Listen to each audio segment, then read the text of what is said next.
Did it ever occur to you that there might be something you're doing regularly that without even you knowing it, it's keeping you financially stuck exactly where you are? You've tried budgeting. You've tried penny pinching. You've tried obsessively tracking every cent that comes in and every cent that goes out, but none of it's working. So what gives?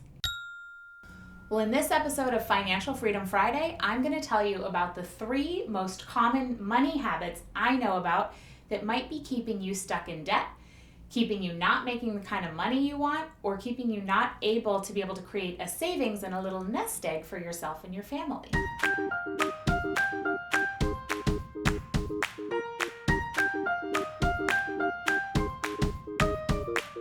I'm Kate Northrup, and I'm the author of Money, a Love Story, which is coming out in September. Obviously, you want to have an amazing financial life. Everybody does.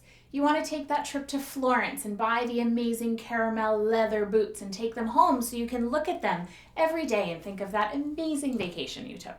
You want to pay for your dream wedding and you want to celebrate with your nearest and dearest and the one you love. You want to pay off all your student debt and finally get that ball and chain of debt off of your ankle so that you can live freely. You want to get your little financial duckies in order so that you can feel the peace and calm and relief that comes from financial peace of mind. So why is it that you want all these things but you don't have them yet? It's this 6-letter word that starts with an H. Habits. Habits are these things that we do over and over again, every day, without thinking, and they actually are what's creating our lives. It's not so much the things that you do while you're thinking about them and being mindful that make the reality of your life. It's the things that you're not thinking about, which actually, when you think about it, is kind of scary. We are incredibly habitual creatures as human beings. Just think about the last time you got in your car and drove there without being conscious of the entire experience. It's kind of crazy how much of our life we're doing without actually being awake and aware in the moment. So when it comes to your money, it's no different. It's the habits and the things that you do over and over again without thinking about them that are creating the financial situation that you've got yourself in right in this moment. So here are the top 3 financial habits that might be keeping your cute little butt stuck exactly where it is. Number 1 is avoidance. I know this one really, really well because I used to be a chronic avoider and I'm totally in recovery. So what happens when you're in financial avoidance is you get a credit card bill and you put it in a drawer, and that pile of paperwork that you're not looking at goes up and up and up and up, and you're totally living in la-la land. The reason we avoid looking at our money is because it feels uncomfortable to get in there. We regret past financial choices we've made. We feel bad about what our reality is. We judge ourselves. We think it's overwhelming. We think it's over our head. We don't know what an IRA is. So we just figure, you know what? I'm going to just put those things in a drawer and not think about them. But obviously, the problem with avoidance is if we're not actually actively dealing with our money on a daily basis, nothing happens. For years, I thought that my debt would just magically disappear, and like some fairy princess was gonna come pay it off for me or something.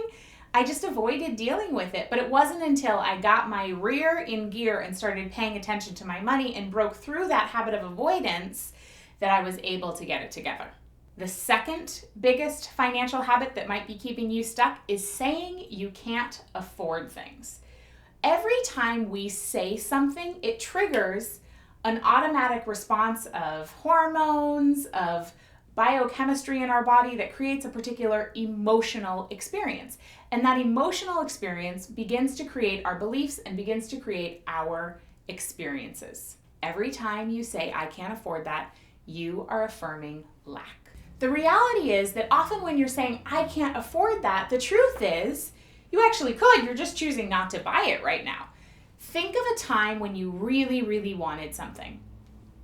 Maybe it was your baby sister's wedding and you just love her so much and you didn't technically have the money in your bank account to buy the plane ticket, but you knew you were not going to miss that special moment in her life. So you did everything you could to get there. You worked extra hours on the weekends. You sold some stuff hanging around in your basement that you didn't need anymore, and you scrounged together the money to make it there for your sister. When we say we can't afford that, we're actually saying one of two things. Either one, I don't want to do what it would take in order for me to be able to have that, or you're saying, I'm just choosing not to buy that right now. Both of those statements are statements of choice. They're statements of empowerment, and you actually get to be in the driver's seat of your financial life when you say, I'm choosing, instead of I can't afford that. The third financial habit that might be keeping you stuck is not respecting the money you have. Picture this. You're at the drugstore. You went and bought, some nail polish. You pay in cash for the nail polish. The checkout guy gives you the money back, and you wad it up and you stick it in your pocket. What is that kind of activity saying to your money? It's saying, you're about as important as a balled up, snotty Kleenex, and I don't respect you.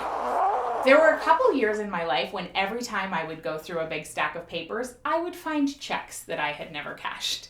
And I was both excited about that and somewhat horrified. Sometimes these checks were years old, and in my total and utter disrespect of money, I had never bothered to put them in the bank. I know that I'm not alone in that habit of not paying loving respect to the money we already have. If you want more money, you gotta pay loving respect and attention to the money you already have. Some ways you can do this are creating a habit of every time you get cash, you line it up in your wallet in numerical order with all the presidents facing you, and make sure all those little crinkly corners are flat, and you take the time to do that. Money comes where it's loved and respected, just like all of us like to show up where we're loved and respected. So you gotta take good care of what you've already got in order to get more. So what can you do to break the habits? Well, the interesting thing is that science shows that we can't actually break habits, we can only replace them with new habits. For example, if you have a tendency to go into financial avoidance and pick up your mail out of the mailbox and put it in the drawer, you need a new habit. Instead, pick up the envelope, open it up, take a deep breath, and read what's inside. You might actually need a girlfriend or someone who really loves you to stand by you as you do this, and that's totally okay. For the second habit, replace I can't afford that with I'm choosing not to buy that. That one's pretty simple. I think you can handle it. And for the last one, I already said, every time you get cash, line up those bills facing out to you in numerical order. There's a great quote by Brian Tracy that says, successful people are simply those with successful habits.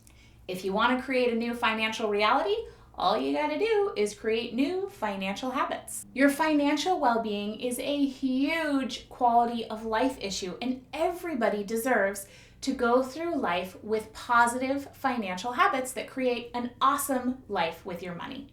So, pay loving attention to your money. Use empowering words when you're talking about it, and when money comes in, give it loving respect and attention. If you want to learn more about what your relationship with money says about you, head over to katenorthrup.com/quiz and take my free Money Love quiz. You'll even get customizable action steps based on your score to take you further into action. If you liked this video, share it with your friends, post it on social media, and be sure to subscribe underneath this video so you don't miss a future episode of Financial Freedom Friday. Thanks for tuning in, and I'll see you next time for Financial Freedom Friday.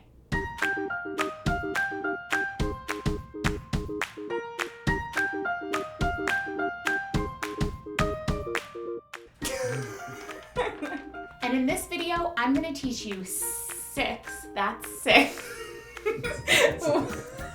Putting most franchises require over $1,000. Ooh. $1,000. Man. Nope, that's not what we're doing. Okay.